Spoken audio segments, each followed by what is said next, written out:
video sebelumnya, Ibu sudah menjelaskan tentang perkembangbiakan tumbuhan secara generatif, artinya melalui perkawinan. Nah, yang sekarang Ibu mau menjelaskan tentang perkembangbiakan tumbuhan secara vegetatif, yang artinya perkembangbiakan tanpa melalui perkawinan. Perkembangbiakan vegetatif pada tumbuhan dikelompokkan menjadi dua, yaitu vegetatif alami dan vegetatif buatan. Ini yang akan Ibu bahas adalah perkembangbiakan secara vegetatif alami. Perkembangbiakan vegetatif alami adalah perkembangbiakan tumbuhan tanpa bantuan makhluk hidup lain.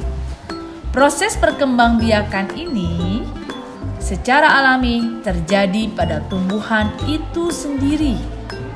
Nah, cara tumbuhan dalam menghasilkan individu baru melalui perkembangbiakan vegetatif alami ini terdiri dari beberapa macam, yaitu tunas, membelah diri, spora, rizoma atau akar tinggal, umbi lapis, umbi batang, umbi akar, dan geragi atau stolon.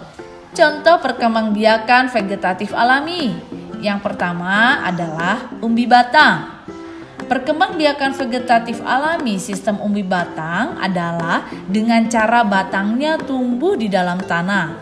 Selanjutnya, batang tersebut akan mengembang dan membentuk suatu umbi. Fungsi umbi ini adalah sebagai tempat menyimpan cadangan makanan dalam bentuk karbohidrat. Nah, contoh tumbuhan yang berkembang biak dengan umbi batang adalah kentang, bengkuang, dan ubi jalar. Makanan itu sering kalian temukan kan dalam kehidupan sehari-hari? Yang kedua adalah rizoma atau akar tinggal. Rizoma merupakan akar tinggal atau rimpang di mana batang dapat tumbuh dan menjalar pada permukaan maupun dalam tanah. Tunas tumbuhan baru akan tumbuh pada setiap buku akar tinggal tersebut. Contoh tumbuhan yang berkembang biak dengan cara rizoma adalah jahe, kunyit, kencur, dan lengkuas. Ketiga adalah umbi lapis. Umbi lapis adalah pelepah daun tipis yang berlapis-lapis. Pada bagian atas umbi akan tumbuh daun dan bagian bawah tumbuh akar serabut membentuk cakram. Contoh tumbuhan yang berkembang biak dengan umbi lapis adalah bawang merah, bawang putih, bunga tulip, dan bunga bakung. Yang keempat adalah umbi akar. Umbi akar merupakan akar yang dijadikan sebagai tempat untuk cadangan makanannya. Contoh tumbuhan yang berkembang biak dengan umbi akar adalah singkong, wortel, lobak, dan tanaman dahlia. Kelima adalah stolon atau geragi. Geragi atau stolon adalah batang yang tumbuh secara mendatar di bagian permukaan tanah. Dan pada bagian tumbuhan yang menyentuh tanah tersebut nantinya akan tumbuh akar.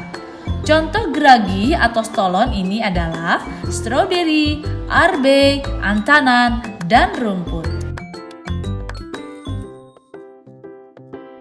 Yang keenam adalah tunas.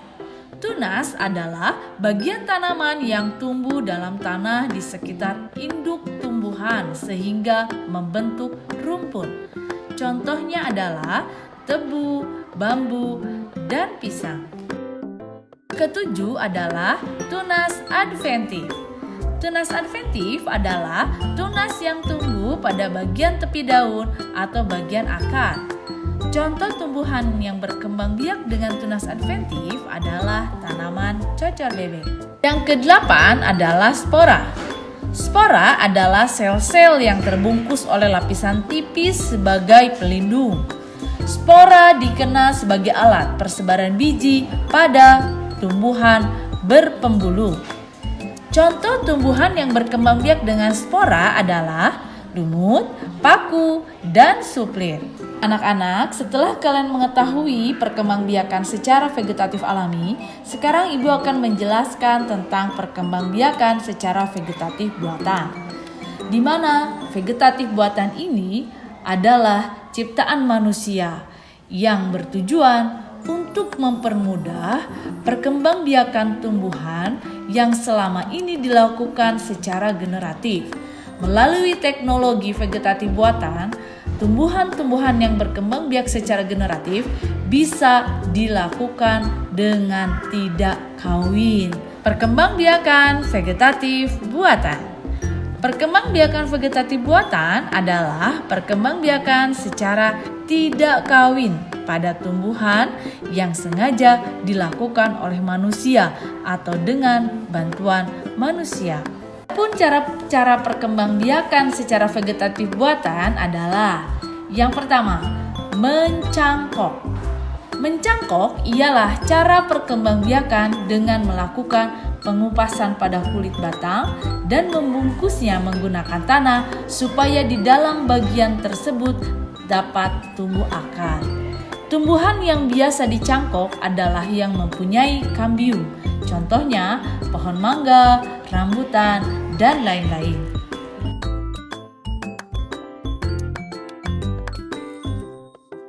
Perhatikan tahapan berikut. Pertama-tama, kupas kulit dan kambiumnya. Berikutnya, tutup bagian yang dikupas dengan tanah yang dibungkus plastik atau sabut kelapa. Setelah ditutup, ikat dengan tali. Terakhir, siramlah bagian yang telah ditutup agar tetap lembab. Nah, selesai.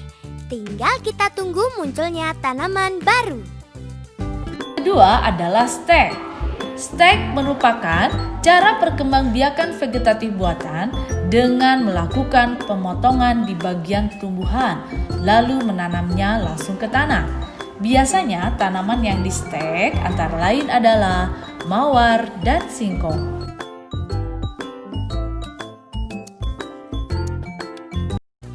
Pertama, potonglah batang pohon, misalnya pohon singkong. Potong dengan bentuk meruncing, kemudian masukkan bagian runcing ke dalam tanah. Ketiga adalah menyambung. Menyambung ialah cara perkembangbiakan vegetatif buatan pada tanaman dengan cara menggabungkan dua batang tanaman yang sama atau sejenis. Perkembangbiakan melalui cara menyambung ini secara umum dilakukan pada pohon rambutan, pohon melinjo, dan pohon mangga.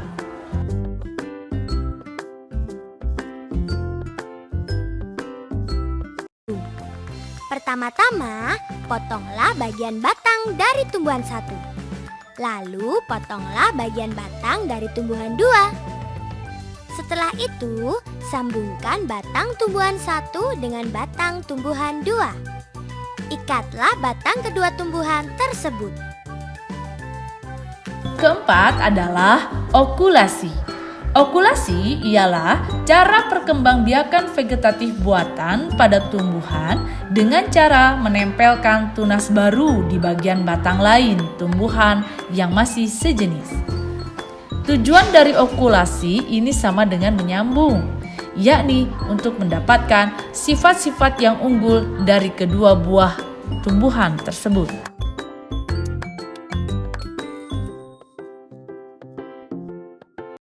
Pertama, iris kulit batang yang akan ditempeli. Berikutnya, iris kulit batang yang sebesar irisan batang yang akan ditempeli. Kemudian, irisan ditempel pada batang yang akan ditempeli. Terakhir, ikat dengan tali rafia sampai tunas tumbuh. Kelima adalah merunduk. Merunduk ialah cara perkembangbiakan tumbuhan secara vegetatif buatan melalui membenamkan pada bagian batang tumbuhannya ke dalam tanah serta mempertahankan posisi tersebut sehingga tumbuhlah akar di bagian batang tumbuhan tadi. Untuk bisa melaksanakan perkembangbiakan tersebut, maka tumbuhan yang akan dikembangbiakan perlu memiliki batang yang mudah diatur serta lentur. Misalnya, batang arbe dan stroberi.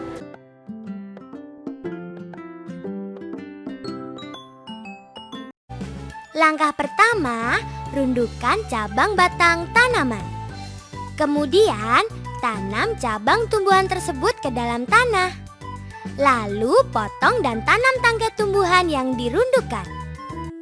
Vegetatif buatan itu diciptakan untuk memudahkan manusia dalam mengembangbiakan tumbuhan yang berkembang biak secara generatif. Namun, hal tersebut ada keuntungan dan kerugiannya. Ibu kali ini akan menjelaskan tentang keuntungan dan kerugian vegetatif buatan. Keuntungan vegetatif buatan. Yang pertama, tumbuhan baru memiliki sifat yang sama persis dengan sifat tumbuhan induknya. Yang kedua, cepat menghasilkan jika dibandingkan dengan ditanam bijinya. Kerugian vegetatif buatan. 1. Tumbuhan yang diperbanyak secara vegetatif buatan tidak memiliki akar tunggang sehingga mudah tumbang. Yang kedua, perkembangbiakan vegetatif buatan menghasilkan sedikit tumbuhan baru. Yang ketiga, merusak tumbuhan induk.